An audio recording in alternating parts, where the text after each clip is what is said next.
kehidupan, diberikan kesehatan oleh Allah itu tidak dimanfaatkan yang sebaik-baiknya dalam rangka ibadah kepada Allah. Betapa banyak orang diberikan kesempatan oleh Allah, tidak digunakan sebaik-baiknya. Tapi begitu ia datang kesempitan, wis mulai sibuk, duwe putune ora mung siji direcoki. Ya. Itu akan timbul penyesalan dirinya. Tua kok malah ibadah, kok malah ler-ler saja. Tapi begitu waktu muda dikasih kesempatan oleh Allah untuk beribadah, nggak digunakan sebaik-baiknya. Ya. Jadi kesempatan itu termasuk nikmat yang besar, dan ini yang banyak diabaikan. Ada dua kata Nabi, ya, nikmat yang sering diabaikan itu as-sihhatu wal faragh, kesehatan dan kesempatan. Nah, rezeki itu tidak selalu dalam bentuk harta. Ya, kita beribadah kepada Allah Subhanahu wa taala, Allah akan mencukupkan di dalam hati kita. Ya, rasa itu tenang. Ya, jadi apa? Nafsul mutmainnah itu apa? Allah mengatakan, ya ayatuhan nafsul mutmainnah. Ya, wahai nafsu mutmainnah, nafsu yang tenang, jiwa yang tenang. Ya ayyuhan nafsul irji'i ila rabbiki radiyatam mardiyah. Irji'i, kembalilah engkau ila rabbiki, kepada Tuhanmu, radiyatan mardiyah, ridho dan diridhoi. Radiyatan itu untuk kita ridho dengan keputusan Allah, ridho dengan ketentuan Allah, maka mardiyah akan diridhoi oleh Allah Subhanahu wa taala. Ya. Nek melakukan segala sesuatu, mendapatkan sesuatu itu kita itu ridho, kan ya enak. Cukup hati itu merasa tentram. Itu berbeda dengan orang yang hatinya itu selalu kurang. Walaupun ketoke duwite akeh, omahe gede, tapi kan hati selalu kurang, ngono ya kurang wae. Ya. Ya, jadi fadkhuli fi ibadi, masuklah engkau sebagai hambaku. Ya. Syaratnya masuk sebagai hamba. Hamba itu harus manut kepada sinten? Ya, kepada majikan. Hamba itu harus tunduk patuh kepada yang memiliki, yaitu Allah Subhanahu wa ta'ala. Apapun ketentuan Allah, apapun wewenang Allah, kita terima dengan penuh dengan keridhaan. Ya. Ini apa namanya? Kalau kita ingin punya jiwa yang tenang itu, Allah menjanjikan fadkhuli jannati. Ya, jadi fadkhuli fi ibadi wadkhuli jannati, dan masuklah engkau ke dalam surga. Ya, ini kalau kita ingin punya jiwa yang tenang. Saya lanjutkan. Jadi janji Allah, kerahkanlah dirimu untuk ibadah kepadaku, maka saya akan memenuhi hatimu dengan kecukupan, dan saya akan memenuhi dua tanganmu dengan rezeki. Ya ibna Adam, wa ibnu Adam, la tuba'id anni, janganlah engkau menjauhi dariku. Jangan menjauh dari Allah. Kita harus terus mendekat kepada Allah. Itu tidak dalam konteks hanya sholat saja, ya, memberikan kepada fakir miskin, berbuat baik kepada sesama, ya, itu dalam rangka mendekat, tidak menjauh. Orang yang mendekat, orang yang menjauh kepada Allah itu ya melakukan hal yang dilarang, itu termasuk yang menjauh kepada Allah Subhanahu wa taala. Ya, karena Allah itu melarang. La tuba'id anni, jangan kau menjauh dariku. Amla'u qalbaka faqran, maka saya akan memenuhi hatimu dengan kefakiran. Wong sing adoh dengan Allah itu sekalipun ketoke kaya secara dohir, tapi sebenarnya dia hatinya miskin. Ya, karena jauh dari Allah. Pemene wis adoh karo manungsa. Sugih tur bakhil. Ya. Orang yang dekat dengan Allah, ya, dekat dengan manusia, ya. Qaribu minallah, qaribu minan nas, wa qaribu minal jannah. Wong sing par karo Allah Subhanahu wa taala, par karo wong apik, ya, karo wong ku nyahnyo, ya. Qaribu minal jannah, maka orang itu dekat dengan surga. Baitum minallah, wong sing adoh dari Allah Subhanahu wa taala, baitum minan nas, adoh karo manungsa. Karo wong ku elek, ya, ketok suke tapi kok bakhil, maka ia adalah qaribum minan nar, dekat dengan neraka.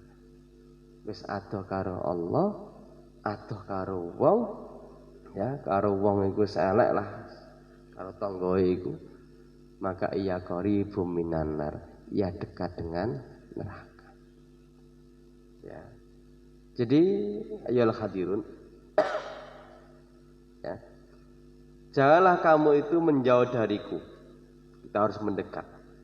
Karena begitu kita menjauh kepada Allah, amla'u qalbaka faqran, saya akan memenuhi hatimu dengan kefakiran.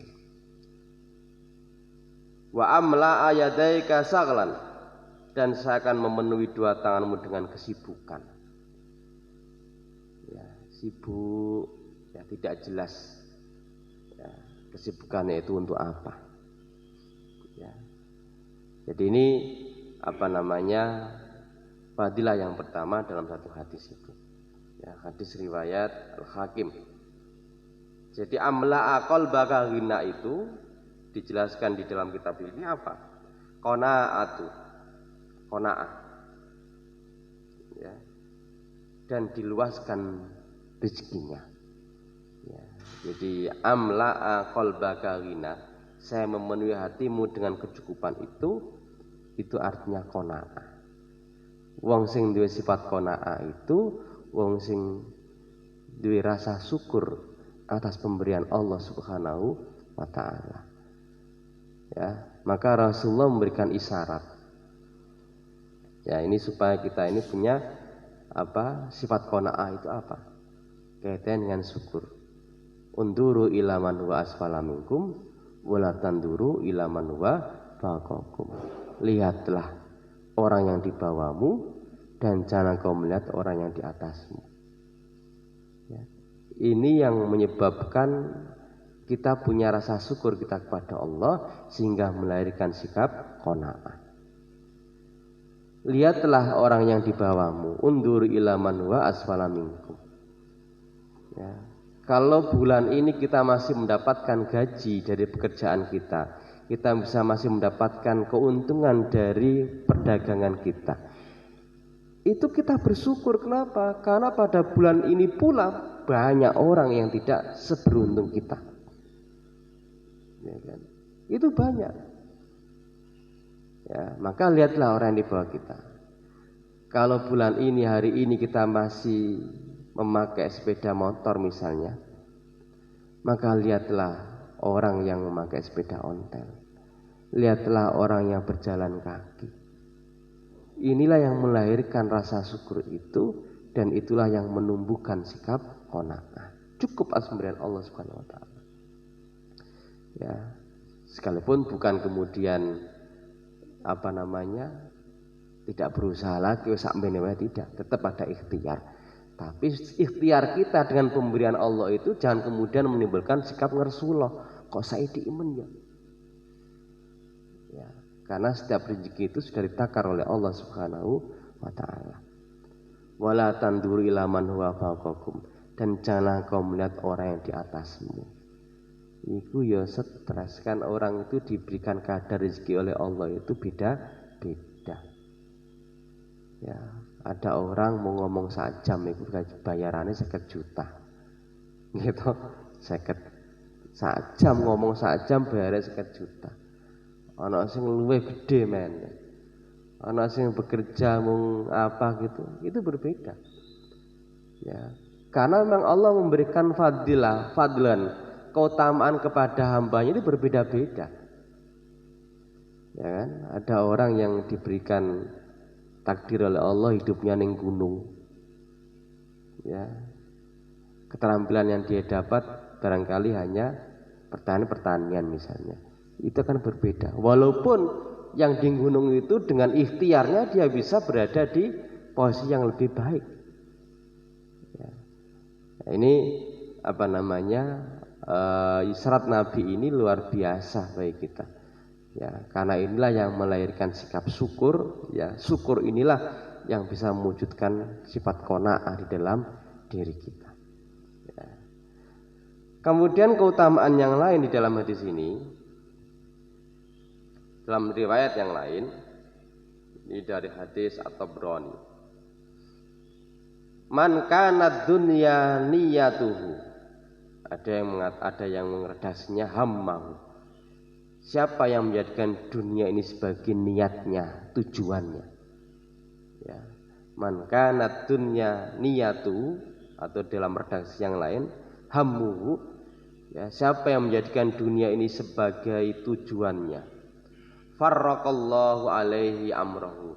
Maka Allah akan mencerai-beraikan kepadanya perkara-perkara ini. Ya. Wa ja'ala faqrahu baina ainaihi, dan Allah menjadikan kefakiran di antara dua matanya, menggelantung, ya, selalu kurang, ya kan? Jadi Allah mencerai-beraikan, memisahkan perkara-perkaranya, dan Allah menjadikan kefakiran di antara dua matanya. Artinya apa? Onoe mung kurang terus. Itu kalau dunia sebagai tujuan. Walam ya'tihi minad dunya illa ma kutibalau, dan tidaklah datang kepadanya dari dunia itu kecuali apa yang dicatat. Ya wis awanai. Wa man kanatil akhirah niyatu, dan siapa yang menjadikan akhirat itu sebagai tujuan, jama'allahu lahu amro, maka Allah akan mengumpulkan perkara-perkara baginya.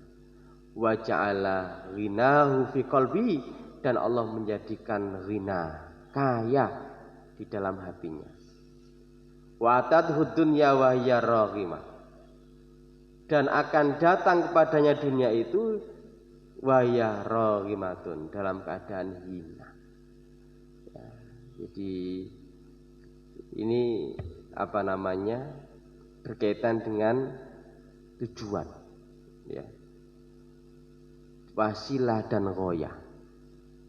Dunia ini adalah wasilah, ini jangan dibolak-balik. Dunia ini adalah wasilah. Ghoyahnya itu apa? Ghoyahnya adalah dalam rangka untuk mencari ridho Allah Subhanahu wa ta'ala. Kita bekerja itu wasilah, ya. Tujuannya apa? Mencari ridha Allah Subhanahu wa ta'ala. Oleh gaji itu efek samping. Nah, ini harus dipahami itu. Mana wasilah, mana ghoyah. Jangan sampai wasilah jadi tujuan, ya. Wasilah jadi tujuan, sementara ghoyah menjadi wasilah. Jangan dipolak-balik. Dunia ini adalah wasilah kita, sarana kita untuk menuju akhirat. Maka dikatakan tadi, ya, zuhud itu huruf za-nya. Zuhud itu kan za, ha, dal. Juhdun. Huruf za-nya oleh Ibnu Abbas dijelaskan apa namanya? Zadun lil ma'ati. Bekal untuk akhirat. Lah, untuk memperoleh bekal untuk akhirat itu di mana? Di dunia ini. Setelah mati sudah nggak ada lagi. Ya. Maka ini wasilah. Kita bekerja itu wasilah, juga dalam rangka lil ma'ad, persiapan untuk akhirat. Dengan bekerja kita mendapatkan gaji. Dari gaji itu kita bisa jadikan bekal untuk akhirat apa? Kita bisa nyekolahkan anak-anak kita. Itu ide dengan ada ada biayanya. Ya. Kita ingin zakat, itu bagian bekal. Kita ingin sedekah. Ya. Jadi itu wasilah itu ya harus kita pahami betul itu. Royanya adalah Allah Subhanahu wa taala, mencari itu Allah. Maka contoh yang paling mudah, kalau orang itu nanam padi, nggih, iku sing cukul kan ya suket barang. Gitu mboten. Orang nandur padi itu lainnya mesti tumbuh. Ya, lebih-lebih suket ya, suket-suket itu, rumput. Tapi nek orang itu nandur rumput, apakah bisa tumbuh padi? Tidak. Ya. Maka kalau orang itu ya di dalam menjalani kehidupan dunia ini kita memfokuskan diri kepada Allah Subhanahu wa taala, ya, maka dunia ini akan kita dapat. Jadi kalau kita ini di dalam melaksanakan hidup di dunia ini, orientasi kita itu Allah, mencari ridha Allah. Itu titik puncak dalam aktivitas kita beribadah adalah ridha Allah. Maka dunia akan kita dapat. Tetapi kalau kita itu menjadikan dunia ini sebagai tujuan di dalam melaksanakan aktivitas, maka tentunya akhirat tidak akan kita dapatkan. Maka di dalam satu ayat ada yang mengatakan waqalu ada orang yang minta kepada Allah ya supaya hanya diberikan dunia saja. Ya, jadi dunia dikasih oleh Allah. Wa minhum mayaqulu rabbana atina fid dunya wa ma lahu fil akhirati min khalaq. Ada orang yang minta kepada Allah, ya Allah berikanlah dunia. Dikai oleh Allah Subhanahu wa taala. Tapi dia tidak mendapatkan bagian akhirat. Tapi ada hamba Allah itu yang minta kepada Allah, Rabbana atina fid dunya hasanah wa fil akhirati hasanah wa qina adzabannar. Jaluk itu nyoyo baik, akhirat yo baik, dijauhkan dari api neraka. Jadi ini jangan dibolak-balik. Maka Allah mengatakan tadi, siapa yang menjadikan dunia itu tujuannya, maka Allah akan mencerai-beraikan urusannya dan Allah akan menjadikan kefakiran di antara dua matanya. Ya. Dan siapa yang menjadikan akhirat sebagai tujuannya, Allah akan mengumpulkan perkara-perkaranya dan menjadikan kaya di dalam hatinya. Ya, ini ya, maka sekali lagi coba dibedakan mana wasilah dan mana ghoyah. Dunia ini semua adalah wasilah. Kita menikah itu juga wasilah. Ya, wasilah dalam rangka mencari ridha Allah. Istri berbuat baik kepada suami itu juga wasilah dalam rangka ibadah kepada Allah. Suami berbuat baik kepada istrinya itu juga wasilah. Istri itu jadi sarana untuk ibadah kepada Allah, untuk mencari ridha Allah Subhanahu wa taala. Kita berbuat baik dengan anak-anak kita itu juga wasilah, sarana dalam rangka mencari ridha Allah Subhanahu wa taala. Maka Bapak Ibu sekalian, Bapak sekalian, ya, jika kita memfokuskan dalam hidup kita itu dalam rangka mencari ridha Allah, Allah menjanjikan pasti Allah akan memberikan yang lain-lainnya. Tapi kalau kita hanya fokus di dunia saja sebagai tujuannya, maka kita tidak akan mendapatkan bagian akhirat. Ya, saya kira itu. Ayolah hadirin, kemudian ada manfaatnya kajian kita pada pagi hari ini. Barangkali ada yang mau diskusikan, monggo. Nggih, monggo Bapak.